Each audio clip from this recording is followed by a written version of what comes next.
Hello guys, welcome back to Mindcast. Jadi Mindcast kali ini akan mengulik lebih dalam sebuah laboratorium yang tengah menjadi primadona mahasiswa tambang belakangan ini.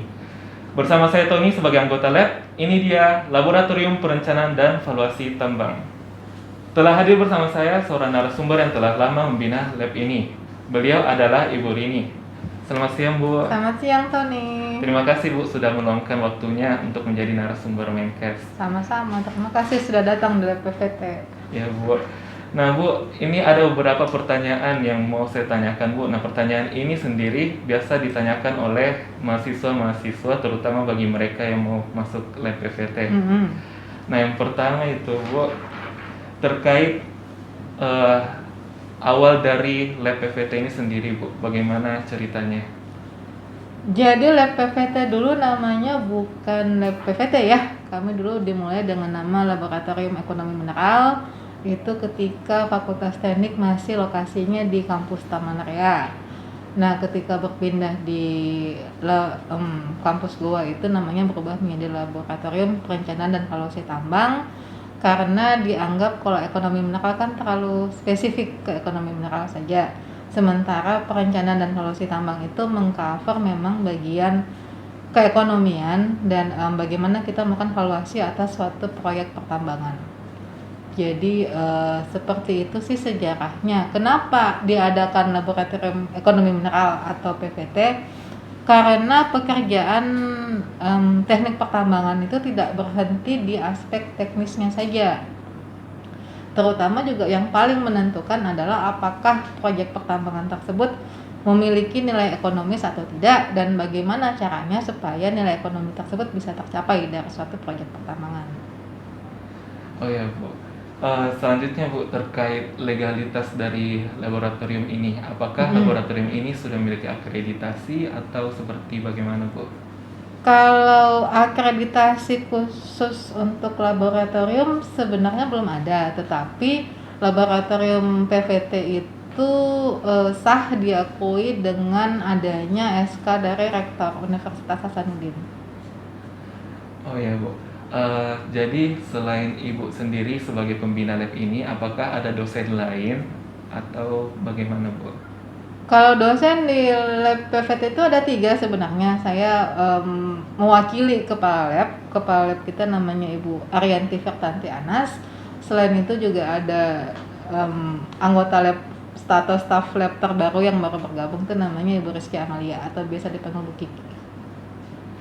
Nah Bu, ini rumor yang sering beredar di kalangan mahasiswa Bu, terkait arah bidang dari lab PVT ini Bu. Sering dikatakan bahwa PVT itu lebih ke arah ilmu sipil atau manajemen. Bagaimana tanggapan Ibu sendiri? Kalau ilmu sipil mungkin tidak tepat ya. Kalau manajemen memang sebagian atau ada aspek dari lab PVT itu yang membawahi manajemen. Jadi salah satu bidang ilmu yang ada di dalam lab PVT adalah manajemen pertambangan.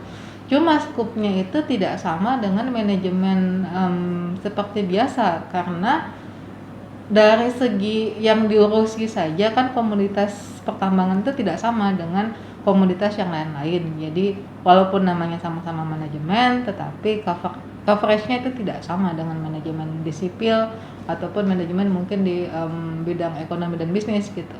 Ada sedikit perbedaan. Oh ya Bu. Jadi kalau peserta dari lab ini sendiri itu dia mempelajari fokus ke bidang apa Ibu? Kalau misalnya ada mahasiswa yang bergabung ke sini. Kalau di PVT itu ada beberapa bidang yang bisa dipilih ya. Yang pertama ya perencanaan sendiri, itu sebagai capstone dari Departemen Teknik Pertambangan kebetulan diletakkan di lab kita. Yang kedua itu ada manajemen tambang. Yang ketiga itu bisa ke arah ekonomi mineral, terutama untuk kebijakan ekonomi. Dan yang terakhir itu untuk analisis investasi tambang sendiri. Jadi untuk benar-benar melihat apakah suatu investasi yang akan ditanamkan di dalam proyek pertambangan itu menguntungkan apa tidak. Oh iya. Kalau begitu Bu, untuk peserta dari lab ini sendiri, biasanya kalau mereka datang ke lab, hal-hal apa saja yang biasa mereka lakukan di sini Bu?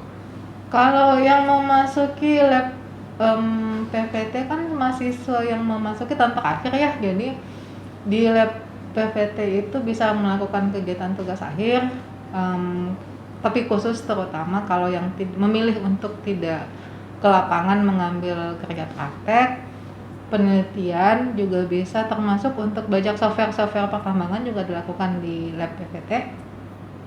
Selain itu juga lab PVT menawarkan beberapa mata kuliah wajib dan mata kuliah pilihan untuk mahasiswa Departemen Teknik Pertambangan. Oh ya Bu, tadi kan Ibu ada sempat singgung soal software Bu. Kalau boleh tahu untuk lab PVT ini ada software apa saja atau fasilitas-fasilitas apa saja? Kalau software kami punya, mungkin kalau dibilang banyak agak sombong ya. Cukuplah untuk software, untuk PVT dan fasilitas softwarenya itu ada Micromine. Micromine ini legal, bekerja sama dengan Micromine Indonesia. Kemudian ada beberapa software juga yang sudah dibeli lisensinya oleh laboratorium, seperti apa kemarin yang terakhir itu CRLS, Real Option Simulation. Terus kita punya software Evius, punya beberapa software untuk pemodelan dinamis, itu juga tersedia secara legal di lab PVT. Kalau untuk penelitiannya sendiri Bu, selain bisa dilakukan dengan software tersebut, kan ada penelitian yang dilakukan di luar kampus Bu. Apakah lab PVT ini sendiri memiliki sebuah hubungan kerjasama dengan perusahaan atau bagaimana Bu? Kalau yang atas nama lab sebenarnya tidak ada, cuman ya seperti yang saya sudah sebut tadi, kerjasama dengan Micromine itu dilakukan atas dasar MOU, itu ada. Kemudian ada juga kerjasama dengan perusahaan-perusahaan yang lain, seperti mungkin tempat penelitiannya Tony, PT Anpang, juga kita ada dengan PT CNI, itu juga kerjasama, tetapi bukan atas nama lab, itu atas nama departemen. Oh ya Bu, jadi kalau mahasiswa yang telah selesai menempuh pendidikannya dari sini, kira-kira prospek kerja seperti apa Bu yang cocok buat alumni PVT Bu? Wah, kalau bertanya tentang prospek kerja, sebenarnya alumni PVT itu agak versatil ya, jadi bisa di mana saja. Contohnya mungkin ada beberapa alumni PVT itu kerja di bank, BUMN, ada yang jadi wira swasta, ada yang punya perusahaan konsultan, ada yang bekerja sebagai man-pen engineer, itu juga ada. Terus yang jadi dosen contohnya seperti Bu Kiki, itu alumni dari lab Ekmin dulunya yang sekarang di PVT.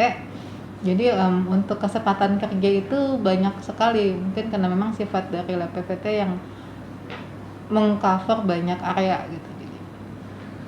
Nah ini juga Bu, pertanyaan yang sering ditanyakan, apakah ada syarat tertentu bagi mahasiswa yang mau masuk lab PVT Bu? Syaratnya yang resmi itu sebenarnya sama seperti syarat untuk masuk ke lab lain di dalam Departemen Teknik Pertambangan. Kita sudah mengambil mata kuliah pilihan dari lab PVT. Kemudian mata kuliah wajib itu kalau bisa nilainya tidak jelek-jelek amat, apalagi mata kuliah dari lab PVT ya. Nah, syarat tidak resminya itu juga ada. Yang pertama ya memang berminat masuk PVT gitu, karena yang seperti saya bilang ke mahasiswa, biasanya kalaupun susah tapi memang minatnya di situ tetap bisa dikerjakan. Tapi kalau kerjaan gampang tapi minatnya tidak di situ tuh jadinya tetap bakal lama. Baik Bu, untuk mencapai tujuan yang Ibu sampaikan tadi, misalnya jadi man-pen engineer atau hal-hal atau yang berada di bidang ekonomi lainnya, apakah dari pembina lab PVT sendiri ada strategi khusus untuk membina mahasiswanya Bu? Kalau dibilang strategi khusus mungkin lebih ke arah bukan budaya ya, barangkali kebiasaan yang ada di lab PVT itu memang sejak mahasiswanya masuk ke dalam lab itu diupayakan untuk disiplin gitu, terus dalam penulisan karya ilmiahnya seperti laporan KP atau proposal ataupun skripsi itu mengikuti kaidah, jadi tertib secara berpikir, terus tata cara menulisnya baik gitu, jadi nanti dipersiapkan untuk menulis laporan yang lain-lain itu harusnya sudah bisa. Kemudian tepat waktu, kemudian rapi dan bersih itu kan bukan strategi khusus sih sebenarnya, tetapi memang dibangun situasi dan etos kerja yang seperti itu di lab. Kalau selebihnya saya percayanya begini, anak-anak PVT itu pada dasarnya pintar gitu kan, jadi tinggal perlu diarahkan sedikit lah. Jadi kalau menulis itu seperti ini, kalau kamu datang ke lab janjinya jam 9 ya jam 9 gitu kan, jadi yang seperti itu saja yang tinggal dibentuk. Nah, last but not least, Bu, harapan kedepannya untuk lab PVT, Bu? Harapan kedepannya ya sebenarnya ada sesuatu mungkin yang dari tahun ke tahun ini bisa naik bisa turun gitu. Jadi peminat lab PVT itu kadang-kadang naik, kadang-kadang turun gitu. Jadi